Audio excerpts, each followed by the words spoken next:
I really wish I could remember that lady's face. Right now, I can't remember her. But I wish I could remember that face. I can't even remember her name. That is so bad. But wherever she is, I pray to God that God blesses her because she came through for me when I didn't have a place to sleep that night. So she hosted me. When she hosted me, I started thinking of ideas of where I would move to. So she hosted me. I think it was a weekend on Friday or something, Saturday, Sunday. Then on Monday, I had to start looking for a place. And there is this lady that she was also in attachment and public, I think in a media. I don't know, they had opened some photography studio or something still in that organization. In another branch, I talked to her. I told her I'm looking for a place to stay. So I think she connected me to another lady. But before, now that lady had traveled, the one that this lady called Faith connected me to her. So I went and slept, I think, at my cousin's place, cousin's room at the hostel. Then she connected, I waited for that day. Then she connected me to that lady, asked her how much rent she's paying. We can cost share. And I went and we agreed on how much I'll be paying. It was still the same amount that I had talked to this other lady who got a job in Nairobi. She got a job in Nairobi. She relocated, and yeah. So that's why we did not stay together. And she did not tell me, but she told me later. So this lady that we relocated, I moved to her house.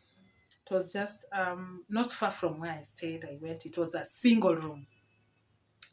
The toilets were outside. So I went there with my suitcase. Yeah, I went with a suitcase only. That's all I had.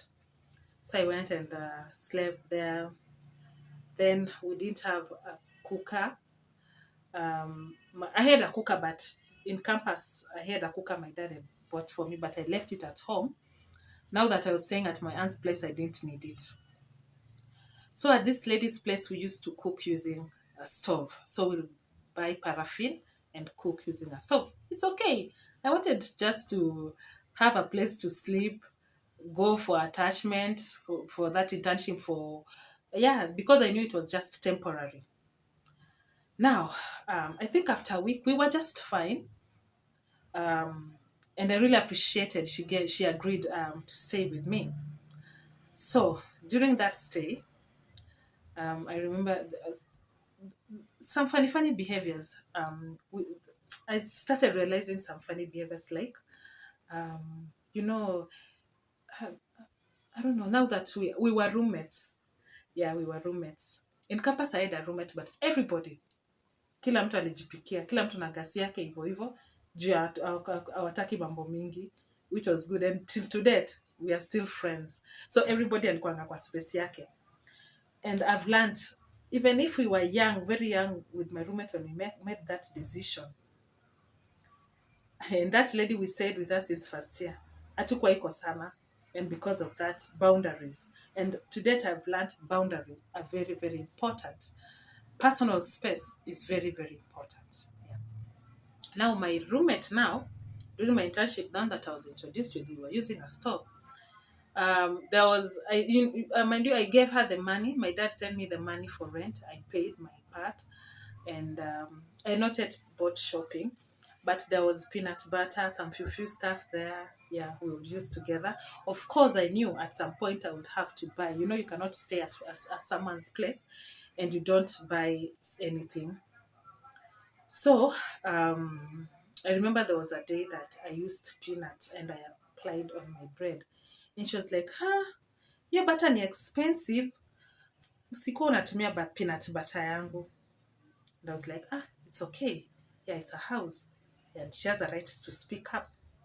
I did not use it. I was like, it's fine. Now, there is this day I came from work, from my internship. It was almost 6. It was past 6 and it was drizzling outside. We had no paraffin in that stove. Then I wanted, I think, to prepare tea or supper. I cannot remember.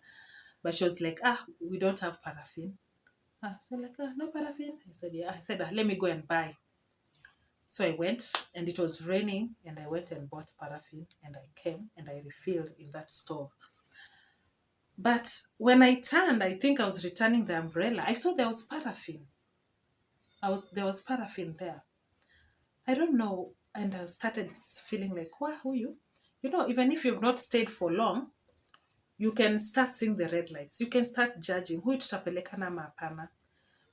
Like personally, if I see, like, I don't like offending people. People who are close to me will know. If I come, maybe I'm close to you and I feel like, man, I can offend you in any way. What I usually do, I just najitokea too, so that I don't offend you. So I felt your story of paraffin, that was very unfair. You know, it was raining. Then you say there is no paraffin. Yet you know there is paraffin. Maybe you should have just told me, Janet, just go and buy. If it was me, let me just say, if it was me, if I was in her shoes, what I would do, I would just tell you, buy, use that paraffin, but remember to buy maybe tomorrow or when the rains have settled. Yeah, use it, but remember to buy next time or buy. You see, but you know when you are like, there is no paraffin, but I see it's there. You see, that was a red light to me. Yeah, then I don't know. There were just a little bit issues here and there.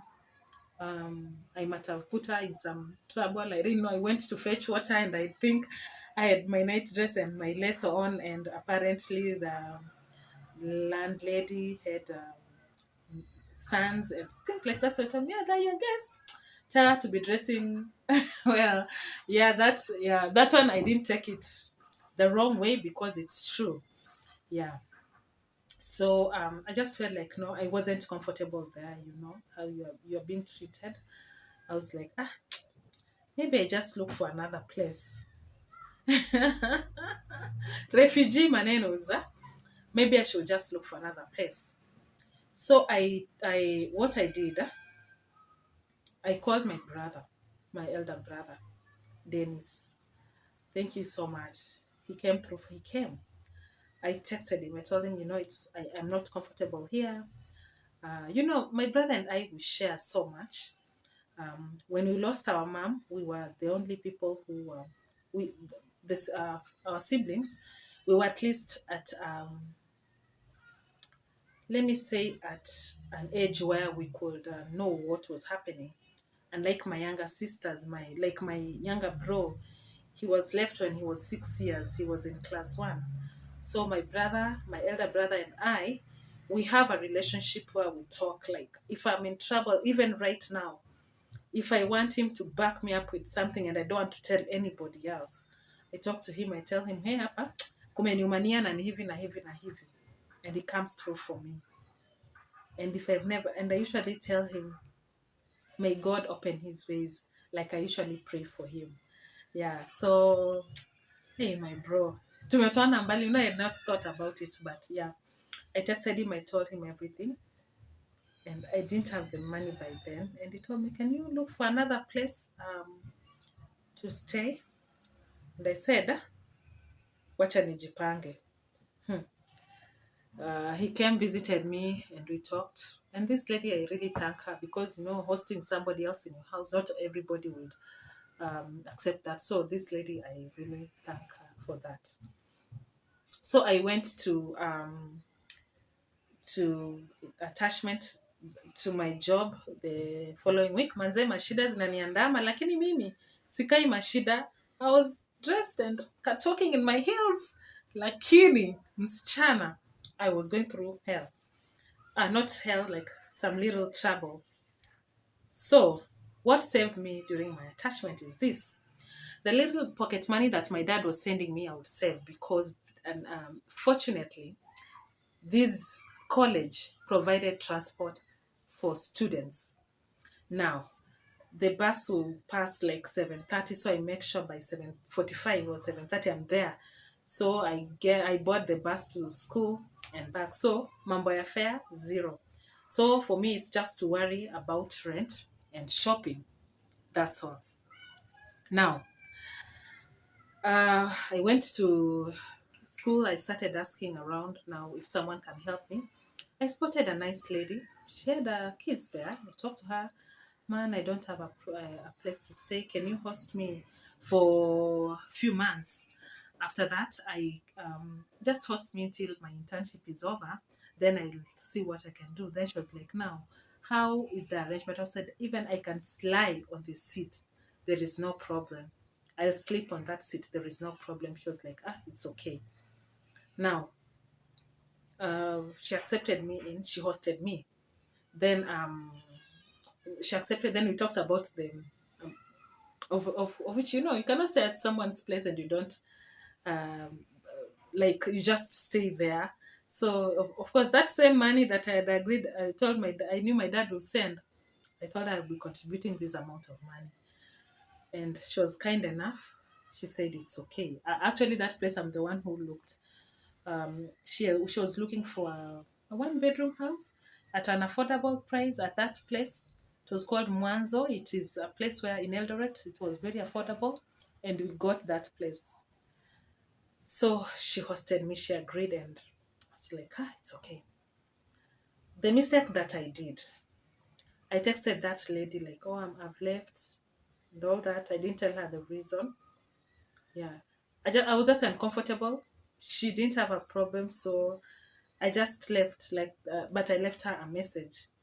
Was it a message or a paper? I think I left her a message, and I left, and she was like, "Was there a problem?" I was like, "No, there was no problem. There is no problem. I found my own place." So I left without notice. That same day, when akili yangu iligonga, I left. Yeah. So I went at this lecturer's place. She had like two children. We were okay. I was comfortable, and we started staying there. And I knew I was going to be there for quite some time. So we were doing well, going to work, coming back, all that, all that. So maybe someone told her, your privacy. She'll tell me her little stuff, and I know, you should have you should have your limits. Like personally, she'll tell me, but I know I couldn't tell anybody because I knew um everybody have a story. Yeah, but I think someone advised her, this lady, your privacy is not good because you're going at the same workplace together and then you're coming home together. She might go and tell people the stuff. I don't know. That is what I assume. Because we stayed so well, I didn't have any problem with her. We were okay. So someday she came and just told me, Janet, you have to look for a place to stay. End month, you have to move out. Huh? Again, I move out. My internship was supposed to end in March after 6 months. August, September, October, November, December, January, February. Yeah, Feb. That is when my attachment was supposed to end. And this was October. And she has told me end of October, I have to move out. I don't know what I had done wrong. Um, I didn't know. Maybe maybe I didn't help her with enough house chores. I don't know. Or maybe someone told her something. I don't know. But well, now by good luck, I had found another lady that we had studied with in high school, and I didn't want to ask my dad for money to pay rent. I'd asked how much is rent and all that, starting to buy stuff. I just felt like it was a lot of hassle. Yeah, my friend usually, there is my friend, Wilkista, she usually asks me, why don't you just tell your dad this, and that? One thing, my dad, we are his priority. He loves his kids. But sometimes I just look and I'm like, no. Um, I don't know, maybe to first being a firstborn daughter, I'm like, let him just worry about my other siblings. For me, I can take care of myself. I don't want to bother him. But I know he wouldn't see it as a bother. That is for sure. That is for sure. And if I tell him something, I know I'm pushed to the wall. Kabisa, I'm pushed to the wall. So this lady told me, in month you have to move out. So it's good she gave me a notice. I went and found my other this lady that we studied with in high school. I went and talked to her, and